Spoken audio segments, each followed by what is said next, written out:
힘들게 일을 하다가도 집에 갈 시간이 된다 그러면 힘이 납니다. 비싼 음식을 먹고 좋은 숙소에 머무는 여행을 하다가도 집에 돌아오면 역시 집이 제일 좋아라고 합니다. 집이 호텔보다 잠자리가 더 좋고 음식이 더 고급스러워서가 아니라 식구들이 있는 곳이고 가족들의 향취가 담겨 있는 곳이기 때문에 그렇습니다. 그런데 성경은 성도들, 즉 교회를, 성도들의 모임인 교회를 에베소 2장 19절에 보니까 하나님의 권속, Family of God, 하나님의 가족이라고 했고, 디모데전서 3장 15절에 보면 교회를 하나님의 집이라고 합니다. 하나님이 우리 아버지시고 우리는 그분의 자녀들이고 성도들 사이는 형제 자매들이라는 것이죠. 호세아서에 보면 하나님께서 이스라엘을 향하여 내가 너에게 장가들겠다 하고 하나님과 하나님 백성 사이를 부부관계로 묘사했습니다. 신약 성경에서도 예수님은 신랑이고 우리 교회는 신랑을 맞이할 신부로 묘사하고 예수님과 우리와의 관계를 남편과 아내와의 관계로도 묘사합니다. 다시 말해서 교회라는 공동체를 가장 잘 보여줄 수 있는 모습은 가족이라는 것이죠.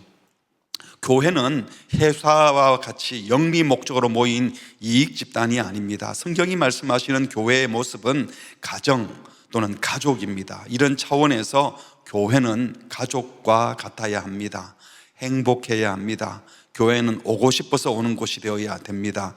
부담스러운 곳이 아니라 편안한 곳이어야 하고 가정처럼 세상에 나가 살아갈 힘을 얻는 곳이 교회가 되어야 하는 줄 믿습니다. 그런데 간혹 하루 일과를 마쳤는데 야 정말 집에 가기 싫다, 이놈의 집 빨리 나가고 싶다, 언제까지 이런 집구석에 살 수 있을까, 정말 지친다, 포기하고 싶다 하는 가정도 간혹 있습니다. 가족이 유익이 되지 않고 힘만 더 드는 경우도 있다는 겁니다. 교회도 마찬가지입니다. 교회가 병들면 쉼이 되고 복이 되는 것이 아니라 교회 생각하면 힘이 빠지고 복은커녕 해가 되기까지 하는데, 오늘 본문에 등장한 고린도 교회가 그랬던 겁니다.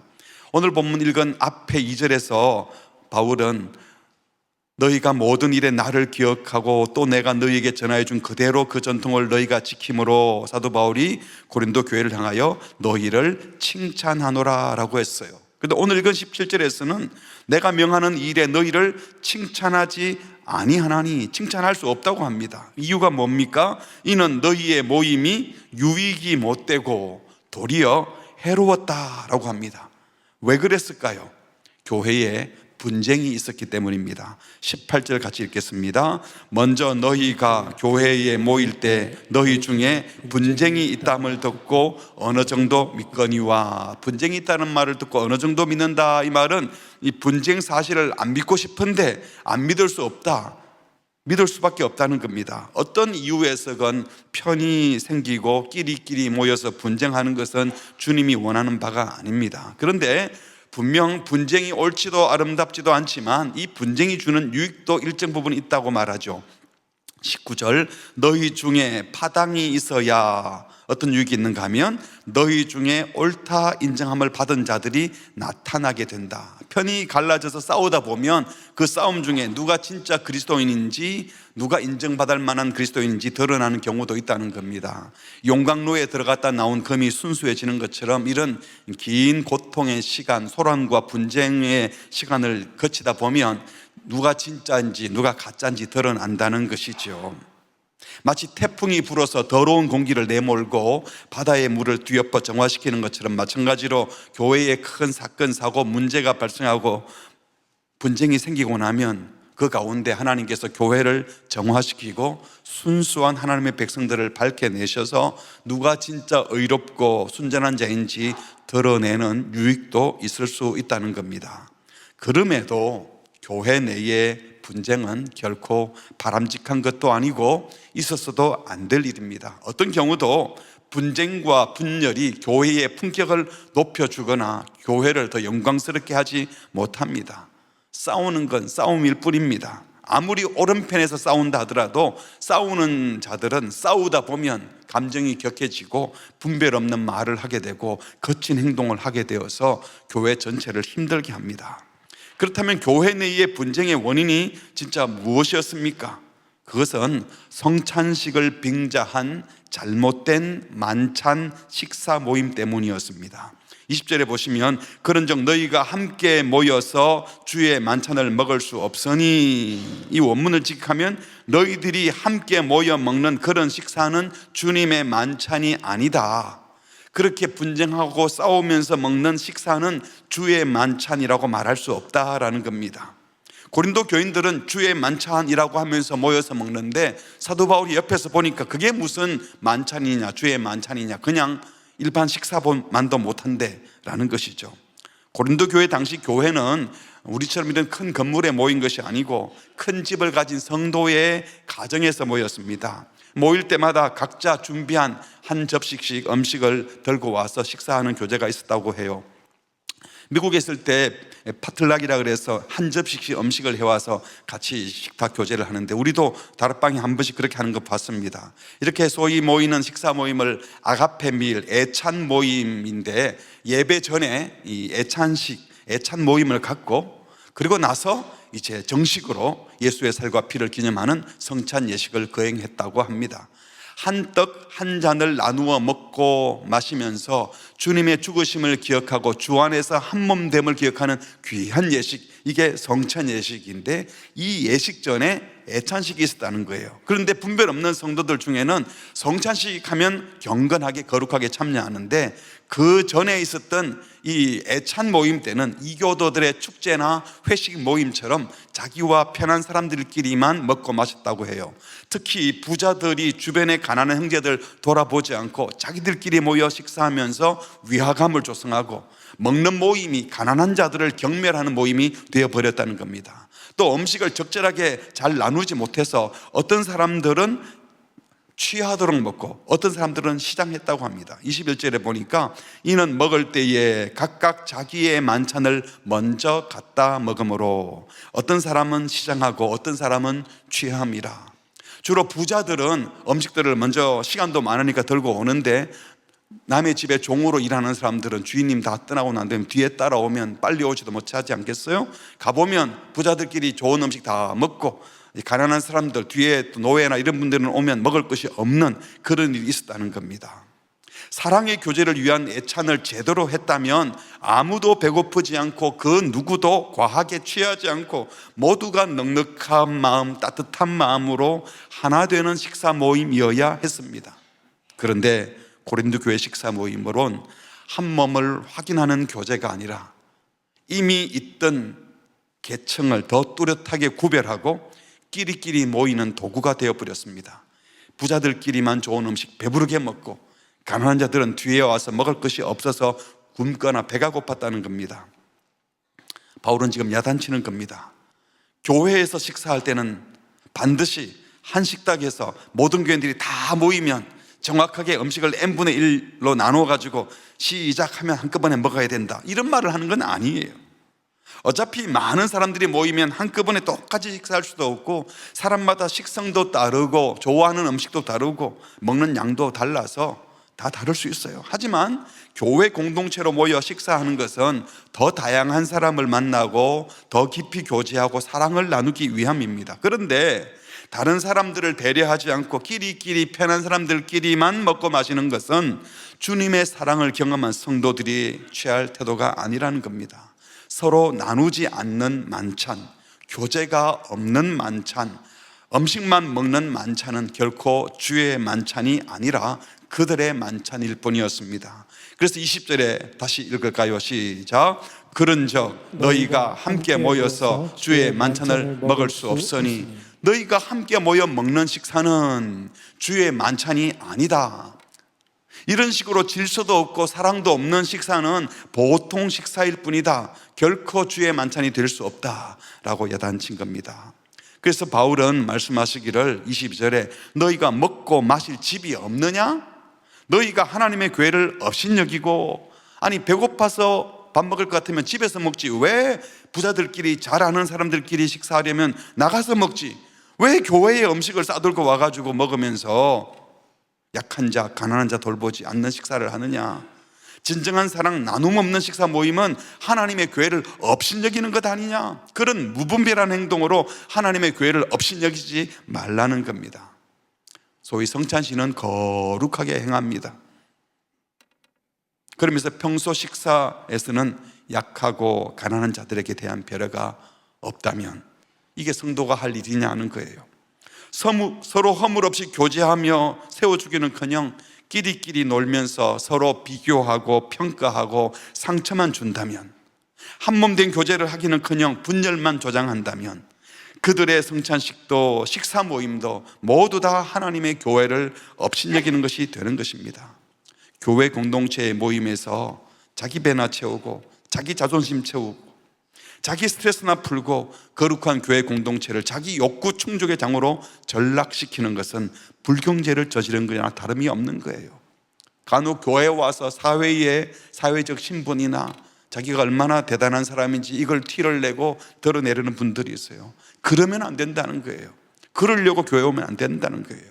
교회는 하나님의 자녀들이 모여 하나님께 예배를 드리는 동시에 하나님을 예배하는 성도들이 서로의 삶을 나누고 은혜를 나누면서 한몸된 교제, 참된 교제를 나누는 곳이 되어야 됩니다. 이를 위해서 사랑의 식사 나눔 필요합니다. 은혜 나눔 필요합니다. 식사 자리 앞에서 모두가 똑같은 거예요.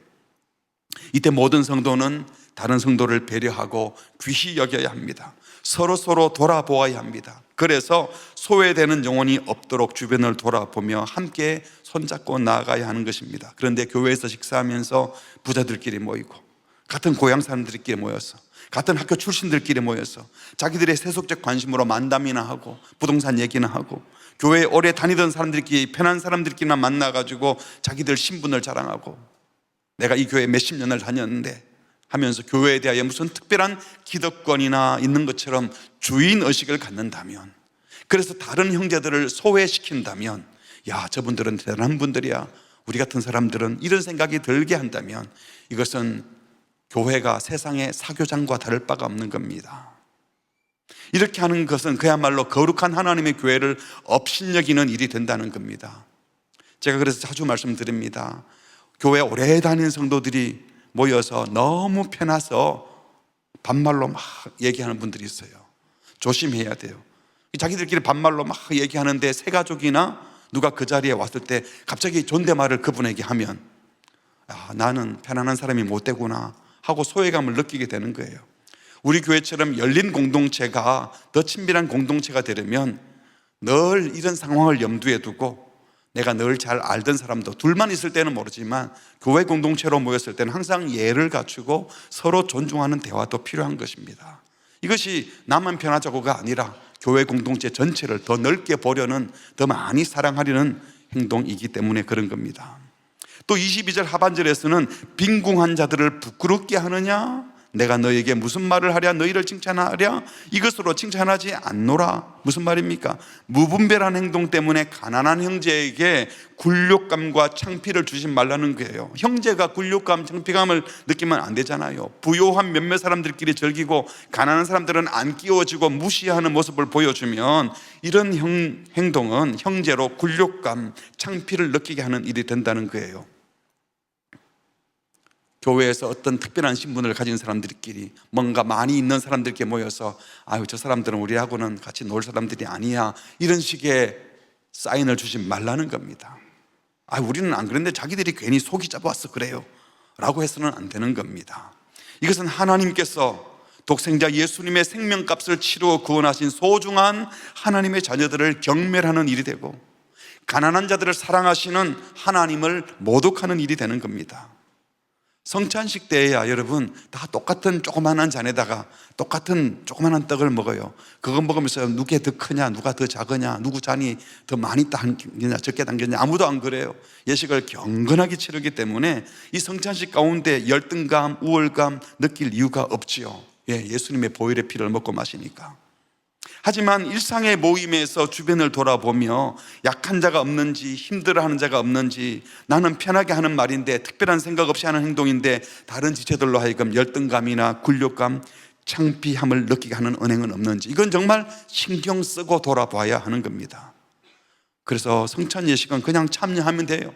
일주일 전에 우리가 광고하지만 잘 준비하고 오지만 어쩌면 성찬 예식보다도 그냥 밥 먹는 식사, 일상의 만남 때 더 조심해서 형제들을 배려하려고 해야 된다는 겁니다. 식사 메뉴를 뭘로 하느냐보다 더 중요한 것은 말 한마디를 어떻게 하느냐는 겁니다. 집사가 그 정도는 기본으로 해야지, 훈련까지 받은 사람이 그 정도도 헌신하지 않고 되겠냐? 그 정도 가지고 뭘 힘들다고 그러세요? 나는 이 정도도 하는데. 자기가 좋아서 해놓고 왜 이제 와서 힘들다고 하세요? 하려면 끝까지 해야지. 중간에 그만두지 말고. 내가 기도 많이 하고 하는 말이니까 그냥 잘 들어봐요. 나도 다 알아요. 나도 공부할 만큼 다 하고 연구하고 조사해보고 하는 말이니까 내 말 끊지 마세요. 사람 말을 왜 그렇게 못 알아들어요? 생각 좀 하고 사세요. 자기 생각만 하지 말고 내 말도 좀 들어보세요. 여러분, 이런 말 해본 적 있으세요? 하나쯤은 해보셨죠? 이런 말 속에는 내가 영적 우월감을 가지고 나도 알아, 니만 아냐 하면서도 누군가를 가르치고 지도하는 말이죠. 다른 지체를 무시하는 말이 됩니다. 판단하고 평가하는 말이 됩니다. 이 말의 뉘앙스 속에 창피감을 느끼게 하고 불편함을 느끼게 한다면 그것이 바로 그리스도의 몸을 욕되게 하는 것이요, 주님의 피와 살을 욕되게 하는 것이고 십자가의 은혜를 무시하는 행위가 되는 것입니다. 어떤 분들은 또 그래요. 교회가 예배하는 곳이지 밥 먹고 노는 데냐 하면서 마치 교회가 예배 외에 다른 친교 모임을 하면 세속화나 된 것처럼 생각하는 분들이 있어요. 예배당은 예배하는 곳이 맞습니다. 그러나 교회 공동체는 하나님을 아빠 아버지라 부르며 그리스도의 몸을 이루는 가족입니다. 그리고 교회 공동체는 한 떡과 한 잔을 나누는 성찬 공동체입니다. 그러므로 가족들이 모여 함께 식사하며 교제하는 것도 중요한 신앙 행위 중에 하나입니다. 성찬식만 하는 것이 아니라 성찬식의 기준을 가지고 식사도 함께 한다는 거예요. 식사만 하러 예배당 오는 것은 잘못인지 몰라도 교회를 모여 함께 식사하고 교제하는 것 아주 중요합니다. 우리가 집에 가서도 밥만 먹고 오면 그게 기숙사지 집이 아니잖아요. 남자들이 간혹 밥만 먹고 쑥 오고 가정에 신경을 안 쓰면 여기가 기숙사예요 혼나기도 하잖아요. 마찬가지로 교회도 밥만 먹으러 오는 것은 아닙니다. 이런 차원에서 성찬식에 참여하는 것은 물론 예배 후에 식당에 가서 식사하고 에덴에서 커피 마시고 교제하는 것, 다락방 전도회 모임 중에 차를 나누고 음식을 나누는 것, 여러분 아주 소중한 것들입니다. 나는 예배나 드리지 훈련이나 받지 그런 모임에는 안 가. 그 신앙 좋은 거 아니에요. 여러 사람들을 만나고 교제하는 것이 성숙한 자의 모습인 것입니다. 우리 예수님이 공생애를 시작하면서 했던 첫 번째 기적이 무엇입니까? 풍랑을 잠잠케 하시고 병을 고친 것이 아니라 혼인잔치에 포도주가 떨어졌을 때 물로 포도주를 만드셔서 잔치를 회복시키셨습니다. 이것은 하나님 나라의 성격은 잔치와 같은 곳이다, 편안하게 먹고 마시는 곳이다, 이걸 보여주신 거예요. 오죽하면 우리 예수님의 별명이 마태복음 11장에 보면 먹기를 탐하고 포도주를 즐기는 사람이다, 이런 소리를 들었겠습니까? 초대교회 성도들이 모였을 때 뭘 했습니까? 사도행전 2장에 보니까 그 말씀을 받은 사람들은 세례를 받으며 이날에 신도의 수가 3,000이나 더하더라. 그들이 사도의 가르침을 받아 서로 교제하고 떡을 떼며 기도하기를 힘쓰니라. 여기에 기도하기를 앞에 오로지가 있는데 사실은 오로지 교제하고 떡을 떼고 기도하기를 힘쓰니라예요. 기도만 한 게 아니라 교제하고 떡을 떼고 기도하는 일에 전력을 다했다. 이게 더 정확한 번역이에요. 사도행전 2장 46절에도 날마다 마음을 같이하여 성전에 모이기를 힘쓸 뿐만 아니라 집에서 떡을 떼며 기쁨과 순전한 마음으로 음식을 먹고, 초대교회 성도들이 만날 때 성찬식만 한 게 아닙니다. 집에서 모여 서로 교제하고 떡을 떼고 기쁨과 순전한 마음으로 음식을 먹었습니다. 한솥밥 식구였습니다. 또한 성경 마지막 책인 요한계시록에 보면 예수님께서 라오디게아 교인들에게 회개를 요청하시면서 나를 구주일 뿐만 아니라 주인으로 다시 받아들이라, 나를 좀 멀리 하지 말아라 하면서 이렇게 말씀하셨어요. 볼지어다 내가 문 밖에 서서 두드리노니 누구든지 내 음성을 듣고 문을 열면, 예수님이 어떻게 한다고 그랬어요? 내가 그에게로 들어가 그와 더불어 먹고 그는 나와 더불어 먹으리라. 예수님이 우리와 함께 식탁 교제를 하겠다. 이게 회복된 관계를 보여준 그림이었어요. 신약 성경만 그런 것이 아니라 구약 성경에서도 하나님과 하나님 백성 사이에는 함께 식탁 나누는 관계로 종종 묘사합니다. 출애굽기 24장 11절에 보면요, 하나님과 이스라엘 백성이 언약식을 행합니다. 그리고 모세와 장로들이 하나님의 초청을 받아 하나님의 영광 앞에 왔지만 아무도 죽임당하지 않고 오히려 하나님이 이스라엘 자손들의 존귀한 자들에게 손을 대지 아니하시고 안 죽이시고 그들은 하나님을 뵙고 뭐라고요? 먹고 마셨다라고 했습니다. 하나님을 뵙고 먹고 마셨다. 또 이스라엘 백성들이 약속의 땅에 들어가게 되면 신명기 12장 7절에 거기 곧 너희의 하나님 여호와 앞에서 먹고 너희의 가족이 즐거워할지니라 라고 하셨습니다. 하나님 아버지 앞에서 식구들이 먹고 마시는 이야기로 가득 차 있습니다. 기쁨이 있고 교제가 있고 나눔이 있는 자리, 그것이 바로 식탁의 자리이고 교회 공동체의 모습, 하나님과 우리와의 관계라고 묘사하고 있습니다. 그렇다면 누가 이 하나님의 가족 식구가 될까요? 죄로 인해 하나님과 관계가 끊어지면서 이 식탁 교제의 기쁨도 사라졌습니다. 하지만 예수님께서 오셔서 하나님과 우리의 관계를 회복시키려고 십자가에 죽으시고 부활하셨어요. 이 예수님을 영접하는 자, 곧 그 이름을 믿는 자들에게는 이제 다시 하나님의 자녀되는 권세를 허락해 주셔서 하나님과의 끊어졌던 관계가 회복되게 하신 겁니다. 그래서 유다인이든 이방인이든 할 것 없이 이제는 우리 모두는 종의 영을 받은 것이 아니라 아들, 양자의 영을 받아서 하나님을 아빠, 아버지라 부를 수 있게 해주셔서 우리 모두 하나님의 자녀가 된 줄 믿습니다. 그래서 그리스도 안에 있으면, 누구든지 그리스도 안에 있으면 헬라인이든 유대인이든 혈통과 상관없다는 거죠. 할레파나 무할레파나, 선민이든 이방인이든 야만인이나 스구디안이나 종이나 자유인이나 문명인이든 미개인이든 사회적 신분이 높든 낮든 그 어떤 것으로도 결코 뭐가 있을 수 없다고요? 차별이 있을 수 없다. 고린도전서 12장 13절에도 보니까 우리가 유대인이나 헬라인이나 종이나 자유자나 함께 할까요? 다 한 성령으로 세례를 받아 한 몸이 되었고 또 다 한 성령을 마시게 하셨느니라. 한 세례를 받아서 한 몸이 되고 한 성령을 마셨다. 그리스도 안에서 우리 모두는 다 하나다. 차별이 없다는 겁니다. 그렇습니다. 예수 그리스도 안에서 죄 사함 받고 하나님의 자녀가 된 사람들은 그가 어떤 사람이든 주의 성찬에 초대받아 하나님과 함께 식탁에 앉을 수 있는 하나님의 가족이 되었습니다.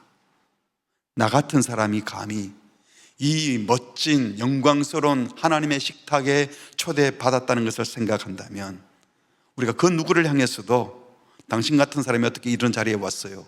하나님 어떻게 저런 사람을 이런 식탁에 초대했습니까? 투정할 수도 없고 또 눈치를 줄 수도 없는 겁니다. 그런데 실제로 복음을 받았다고 하는 기독교인들 가운데 이런 짓을 많이 해왔습니다. 기독교 역사를 살펴보면 기독교인들이 아무 양심의 가책도 없이 흑인 노예들을 짐승처럼 부리고 물건처럼 사고 파는 일을 해왔습니다. 흑인들과는 같이 성찬의 뜻과 잔을 나누기 싫다 하면서 나중에는 또 흑인교회, 백인교회가 나누어지기도 했습니다. 성찬의 잔을 돌리는데 흑인이 입에 댔던 것을 내가 못 되겠다, 아유 못 먹어 하고 교회 자체를 나누어 버렸어요. 주님의 몸을 찢어놓는 일들을 하면서도 이건 할 수 없는 일이다, 정당하다 주장해왔던 것이 우리 기독교의 흑 역사입니다. 성경을 완전히 왜곡하고 주님의 뜻을 거스르는 일을 하면서도 당연하다는 듯이 주장해왔다는 겁니다. 왜 그랬을까요? 왜 그랬을까요? 십자가의 사랑, 하나님의 은혜를 제대로 깨닫지 못했기 때문입니다. 그러다 보니 나와 다른 형편에 있는 사람들을 환대하고 가족으로 받아들이는 것이 쉽지 않았던 거예요. 주님이 나를 환대해 주시고 나를 환영해 주시고 나를 용납해 주셨다는 걸 생각하면 왜 우리가 다른 이들을 환대하지 못하고 용납하지 못하겠습니까? 그런데 그게 쉽지 않은 것이 우리 죄인들의 모습입니다. 지금도 우리는 편한 사람이 따로 있잖아요. 정도의 차이가 있을 뿐 나름의 기준을 가지고 그룹핑을 해서 같이 밥 먹을 만한 사람, 같이 차 한 잔 정도는 할 수 있는 사람, 예배당 공간에 같이 앉을 수 있는 사람, 상종하기 싫은 사람, 혹시 그런 것 없으세요? 그리고 그런 그룹핑을 하고 나면 그 안에서 나름 편안함을 누립니다. 그래, 비슷한 사람 있어야 편하지. 세상에는 그렇게 해요. 무슨 아너스 클럽, 골드 클럽 이런저런 멤버십을 좋아합니다. 회비를 많이 내는 사람, 어느 정도 경제력이 있는 사람들끼리 모이면 품격이 비슷하다, 우리는 이 정도 수준이다, 그런 대접받는 것을 즐기죠. 그건 세상이 하는 거예요. 하지만 주님이 이런 것을 좋아하지 않습니다. 아니, 싫어하십니다. 먹고 마신다는 것은 단순히 음식만 먹는 것이 아니잖아요. 한 식구로 지내는 것을 말합니다. 여러분, 조선 땅에 복음이 전해졌을 때 양반과 쌍놈이 한 공간에서 예배드렸습니다. 종의 신분에 있던 사람이 복음을 받고 주인에게 복음을 전해서 형제처럼 지내는 일들이 한국에 있었습니다. 무시받던 여인들이 남자와 한 공간에 예배드리고, 여인들이 같이 성경을 읽고, 그들도 세례 받으면 교회 공동체 안에서는 공동의회 회원이 돼서 똑같이 투표권을 행사할 수 있는 이런 권리를 교회 안에서는 여인들에게 주었어요. 세상에서는 상상도 못할 일이 교회 안에서 먼저 일어났습니다. 복음이 신분제를 완전히 철폐하는 시작이 되었던 겁니다. 우리 한국 초대교회는 그랬어요. 교회 안에서 이 복음의 가치가 세상을 변화시키는 시작이 되었는데, 어떻게 된 거지? 지금은 세상의 문화가 교회로 오히려 들어와서 없는 그룹을 더 짓고, 교회 안에서마저도 세상의 신분을 가지고 우월감, 열등감 느끼게 만든다면 거꾸로 가는 겁니다. 주님은 우리 모두가 어떤 부류의 사람이라도 한 식탁에서 교제하기를 원하십니다. 여러분, 가족끼리 열등감을 느끼고 가족 사이에서 숨겨야 할 일이 있고 가족들 앞에서 잘난 척해야 한다면 이거 비극이잖아요. 가족은 다 알고 있고 다 용납이 되어야 되지 않습니까? 죄인된 우리, 속 좁은 우리가 이웃을 가족으로 받아들이는 것이 참 어렵지만 감당해야 됩니다. 왜냐하면 주님이 우리를 식구로 받아주셨기 때문입니다. 이 마음으로 모든 일을 받아들일 수 있는 우리 모두가 되시길 주의 이름으로 축복합니다. 그렇다면 성찬과 이 애찬의 진짜 목적이 무엇이었습니까? 예수님께서 십자가 지시기 전에 행하신 최후의 만찬, 마지막 식사잖아요. 그 식사의 경험을 하고 식사의 분위기로 일상의 식사도 하라는 것이거든요. 고린도전서 11장 23절에 사도 바울이 이 성찬 예식에 대한 이야기를 합니다. 내가 너희에게 전해준 것은 주님께 받은 것이다. 내가 만든 게 아니다. 곧 주 예수께서 잡히시던 밤에 떡을 가지사 축사 감사 기도하시고 떼어 이르시되 이것은 너희를 위하는 내 몸이니 이것을 행하여 나를, 예수님을 기념하라 하시고, 식후에 또 그와 같이 잔을 가지사 이르시되 이 잔은 내 피로 세운 언약이니 이것을 행하여 마실 때마다 나를 기념하라 하셨으니, 기념하라, 다른 말로 하면 기억하라, 나를 기억하라. 여기 어떤 나, 어떤 주님을 기억하라는 걸까요? 26절에 나옵니다. 같이 읽겠습니다. 시작. 너희가 이 떡을 마시며 이 잔을 마실 때마다 주의 죽으심을 그가 오실 때까지 전하는 것이니라. 떡과 잔을 대하면서 예수님의 죽으심, 우리 위에 살 찢기고 피 흘려 죽으신 주님의 대속적 죽음, 주님의 사랑을 기억하고 주님이 우리를 용서하신 것처럼 우리도 용서하기로 결단하고, 주님이 우리를 용납해 주신 것처럼 우리도 용납하기로 결단하고, 주님이 우리를 식구로, 형제로 받아주신 것처럼 우리도 그들과 식구가 되라고 말씀하시는 겁니다. 이 주님을 기억하라. 그래서 이 떡을 떼고 이 잔을 마시면서 예수님을 먹고 마시는 거잖아요. 그래서 예수님과 신비한 연합을 이루면서 예수님의 마음을 품고 예수님처럼 다른 이들을 용납하여 성도들끼리 서로 한 몸 한 가족 됨을 기억하라는 겁니다. 요한복음 13장에 보면 성찬식이 있어야 될 그 자리에 성찬식 얘기가 없고 세족식 얘기가 있습니다. 아마 같이 있었던 사건으로 보입니다. 보통은 종이나 노예들이 주인의 발을 또는 손님의 발을 씻기는데, 우리 예수님은 선생이신, 주인이신 그분이 종의 모습으로 수건을 허리에 두르고 제자들의 발을 씻기시면서 이렇게 말씀하셨습니다. 같이 할까요? 내가 주와 또는 선생이 되어 너희 발을 씻었으니 너희도 서로 발을 씻어주는 것이 옳으니라. 내가 종으로 너희를 섬긴 것, 이건 예수님이 십자가의 종으로 죽으신 것 똑같은 겁니다. 너희들도 그렇게 서로 씻어줘야 된다. 너희도 서로 위하여 용납하고 축구해야 된다. 요한복음 13장 34절 35절 같이 합니다. 새 계명을 너희에게 주노니 서로 사랑하라. 내가 너희를 사랑한 것 같이 너희도 서로 사랑하라. 너희가 서로 사랑하면 이로써 모든 사람이 너희가 내 제자인 줄 알리라. 우리는 십자가에 죽으신 예수님, 제자들의 발을 씻기신 예수님을 따라 서로 섬기는 종이 되고 성만찬을 통하여 우리 모두가 한 몸, 한 식구임을 경험하게 됩니다. 그러므로 교회는 모두 한 가족, 한 식구입니다. 성찬식도 애찬식도 우리 모두가 가족 공동체, 식사 공동체, 한 식구임을 확인하는 자리입니다. 그래서 옆에 계신 모든 분들이 한 가족 식구임을 믿으시기 바랍니다. 우리 서로 인사할까요? 우리는 한 가족입니다. 옆에 계신 분이 잘 아는 분만 계실지도 몰라요. 뒤로 돌아보면서 우리는 한 가족입니다. 우리는 한 가족입니다. 여러분, 우리 교회 모임은 어떤 모임입니까? 해가 되지 않고 유익이 되는 만남입니까? 교회 갈 생각하면 기쁘고, 다락방 전도회 모임 갈 생각하면 즐겁고, 제자 훈련, 제자 양육반에 갈 생각하면 신이 납니까? 아니면 걱정되고 한숨이 나오고 어떡하나 염려가 됩니까? 주일학교 찬양대, 찬양팀, 주방, 주차, 카페, 각종 친교 모임, 봉사 모임, 사역팀들의 각종 모임은 원래 만나려고 했던 그 목적에 충실하며 행복한 봉사가 되고 있습니까? 아니면 그 모임에 가면 상처가 오히려 더 나고 관계가 더 어려워집니까? 바라기는 우리 모임이 주님이 기뻐하는 모임, 가족의 모임이 되었으면 좋겠습니다. 6가지로 정리해 보았습니다. 식사 모임에 가는 성도의 자세, 어떻게 밥을 먹을 것인가? 첫 번째, 성찬식에 임하는 마음으로 애찬식에도 임하십시오. 우리가 주일 예배 드리러 올 때 준비하고 오잖아요.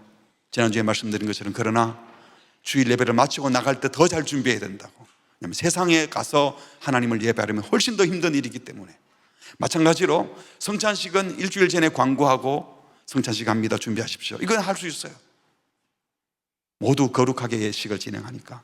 하지만 세상에 나가서 평소에 먹는 식사 자리에서 주님의 마음을 품고 살아가는 것은 쉽지 않은 일입니다. 성찬식만 거룩하게 행하지 마시고 일상의 식사도 주님의 사랑을 만끽하는 자리로 만드시기를 주의 이름으로 축복합니다. 두 번째로, 식구라면 정기적으로 함께 식사해야 합니다. 중요한 것은 식사하기 전에 화해해야 합니다. 씩씩거리다 먹으면 배탈 납니다. 차라리 안 먹는 게 나아요.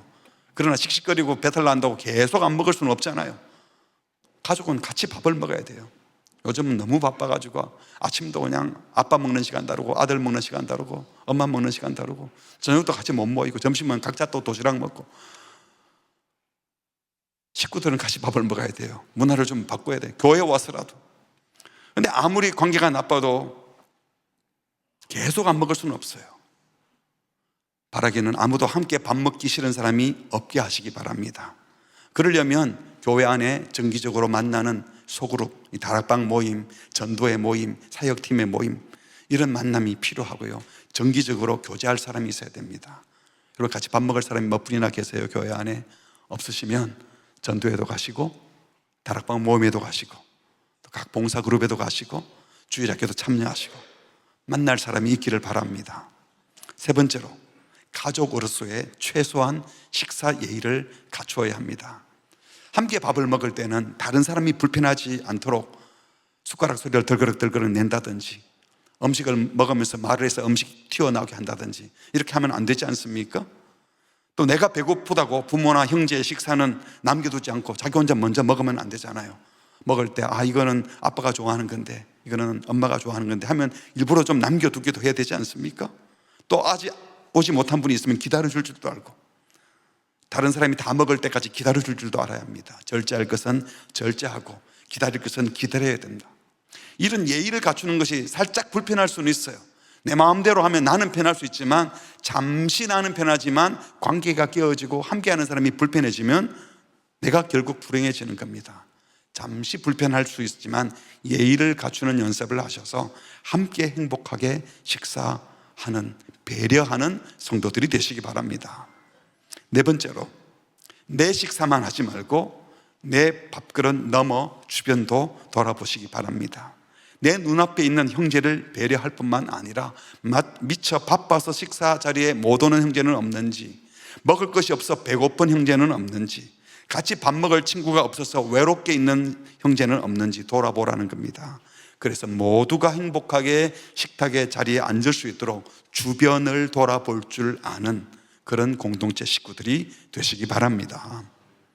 다섯 번째로, 밥만 먹지 말고 삶도 나누십시오. 말씀드린 것처럼 집에 밥만 먹으러 가지 않잖아요. 밥만 먹는다고 식구가 아닙니다. 삶을 나누고 은혜를 나누고 비밀이 없고 마음을 털어놓을 수 있어야 됩니다. 그럴 때 더 행복해집니다. 내 옆에 지체가 뭐 때문에 힘들어하는지, 무슨 고민이 있는지, 뭘 좋아하는지, 또 무슨 고민이 있고 무슨 꿈을 꾸고 무슨 소망을 갖고 있는지, 내가 어떻게 도움이 될 수 있는지, 이런 것을 나누는 공동체가 되면 좋겠습니다. 그래서 우리 신부산 교회 식구들 중에는 아무도 외로운 자가 없기를 바랍니다. 가난하다고 멸시받지 않고, 천한 자라고 굴욕감을 느끼지 않고, 연약한 자들이 격려받고, 피곤한 자가 힘을 얻고, 마음이 상하는 자는 위로받고, 행복한 자는 더 행복해지는 그런 공동체가 되기를, 교회 모임 갈 생각하면 마음이 들뜨고 행복해지는 그런 교회가 되기를, 그런 식구들이 되시기를 주의 이름으로 축복합니다. 마지막 여섯 번째로, 식구의 범위를 점점 넓혀 가십시오. 은혜가 깊어질수록 우리가 품어내고 받아내는 사람도 점점 많아집니다. 용량이 커지는 것이죠. 그릇이 커지는 겁니다. 피부색이 다르다고, 기질이 안 맞다고, 수준 차이 나서 못 만나겠다고 하지 마시고, 그런 분들과도 교제할 수 있어야 됩니다. 그리스도 안에서 성별의 차이, 나이의 차이, 지식의 차이, 학력의 차이, 문화의 차이, 성격, 성품, 기질의 차이, 사회적 신분의 차이 다 품어냈으면 좋겠습니다. 어른이라고 어깨에 힘주고 많이 가졌다고 꼿꼿하고, 이것이 아니라 모두가 한 가족이 되는, 친구가 되는, 한 상에 둘러앉는 그런 식구가 되었으면 좋겠습니다. 평소에 친한 사람들끼리만 만나지 마십시오. 새로운 식구들을 기쁘게 맞이하십시오. 교회 밖에서 오늘 들어오신 분도 얼마든지 환영받아야 되고, 우리 교회가 모든 분들을 품는 교회가 되면 좋겠습니다.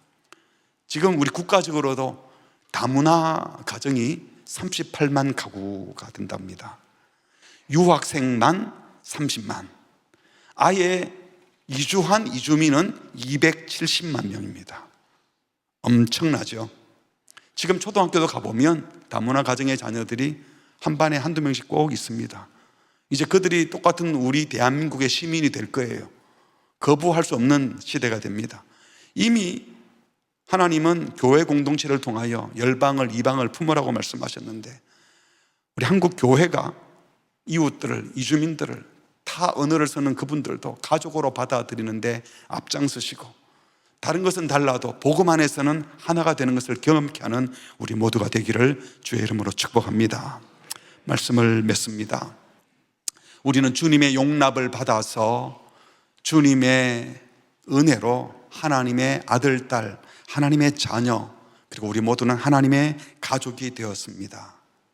그렇다면 우리도 다른 이들을 용납하고 환대함으로 그들을 다 가족으로 받아들이고, 환대하는 범위가 점점 더 넓어져서 더 많은 이들을 품을 수 있는 그런 교제하는, 한몸된 교제를 나누는 교회가 되기를 바랍니다. 아무도 소외됨이 없는 공동체, 한몸된 교제를 이루는 그런 교회가 되시기를 주님의 이름으로 축복합니다.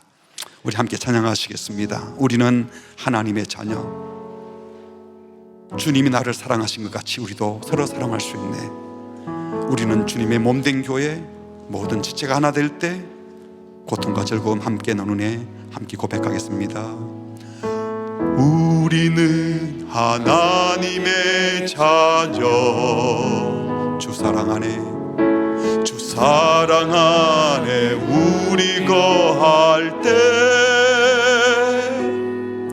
주님 나를 사랑하신 것 같이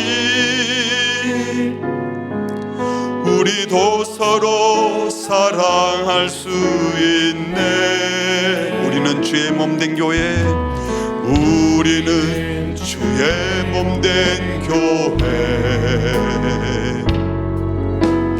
모든 지체가 하나 될 때 예수님의 마음을 닮아가며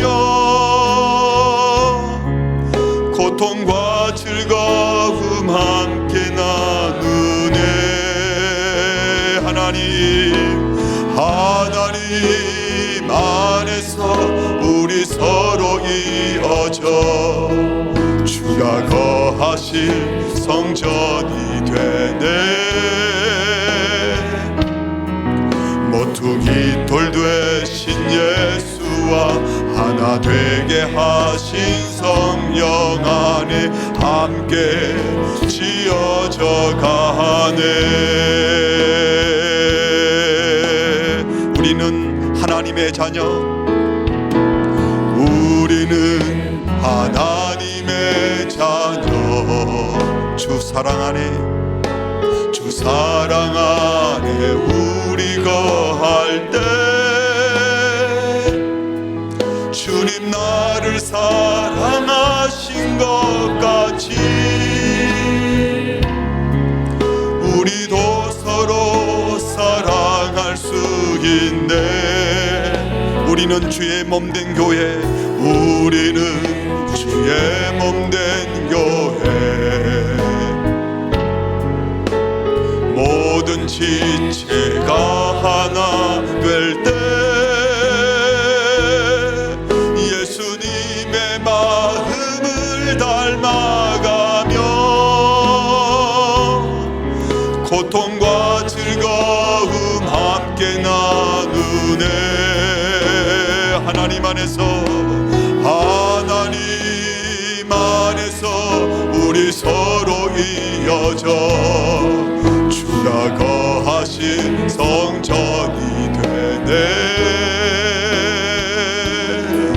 모퉁이 돌 되신 예수와 하나 되게 하신 성령 안에 함께 지어져 가네. 하나님 안에서, 하나님 안에서 우리 서로 이어져 주가 거하실 성전이 되네. 모퉁이 돌 되신 예수와 하나 되게 하신 성령 안에 함께 지어져 가네. 하나님 안에서, 하나님 안에서 우리 서로 이어져 주가 거하실 성전이 되네. 모퉁이 돌 되신 예수와 하나 되게 하신 성령 안에 함께 지어져 가네. 우리 같이 기도하겠습니다. 교회는 건물이 아니라 예수님을 구주로 영접하고 예수님을 주인으로 모셔드려서 예수님이 우리를 용납하시고 사랑하신 것처럼 우리도 그렇게 용납하고 사랑하기로 결단한 자들의 모임입니다. 그런 성도들이 모인 공동체라면 예수님이 기꺼이 그곳에 임재해 계시는 성전, 주님이 거하실 성전이 된다고 하셨습니다. 우리 교회 공동체는, 우리 다락방은, 우리 전도의 모임은, 우리 성도들의 모임 그 자리에는 주님이 오셔도 편안하게 머물 공간인지 우리를 돌아봅시다.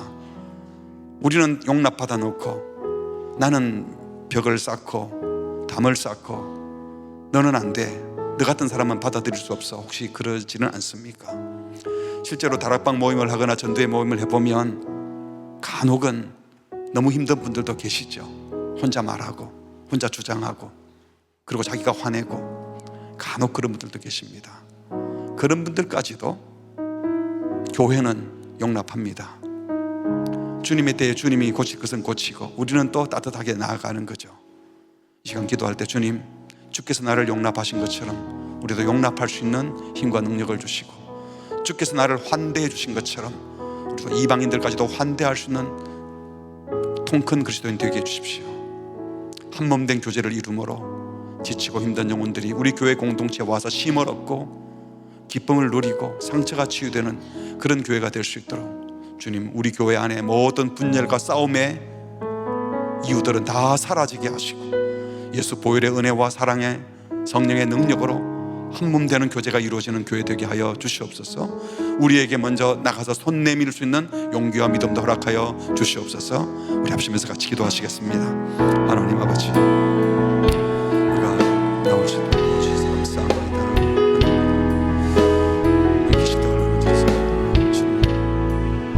성자식이 참 주님과 다른 일로 하나님을 위하시 한 몸 됨을 이루게 하시 선생님을 전하게 하시 주여 도와주시옵소서. 주님 도와주시옵소서. 주님이여 도와주시옵소서. 주님 주여 도와주시옵소서. 하나님을 도와주시옵소서. 주님 우리 수요를 들어주시옵소서. 도와주시옵소서. 주님 우리 속에 임해 주시옵소서. 주님 그들의 모습을 내어주는 하나님 주님 이름으로 주님을 예배하는 주님을 닮아 주님을 보여드리는 모든 걸 품어내고 받아들이는 그런 자가 될 수 있는 하나님의 사랑이 임하는 것이 될 수 있는 큰 마음 가달픈 마음 주님 용납할 마음 주시고 사랑의 마음 주시고 나갈 수 있도록 주여 은혜를 베풀어 주시옵소서. 주님 도와주시고 주님 우리와 함께 해주시고 주님 우리와 함께 주여 도와주시옵소서.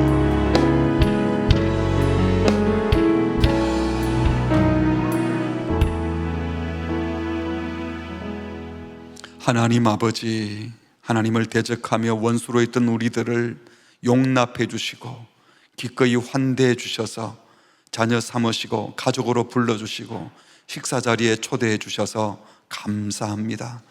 한 식탁에 앉은 자들 서로 다르고 부족함이 있고 세상적으로는 다른 결들이 있어도 복음 안에서 한 결, 한 방향을 가고 있는 자들이라면 기꺼이 용납하고 받아들이며 한 몸 된 교제를 이루는, 서로 사랑하는 공동체를 이루는 교회 되게 하여 주시옵소서.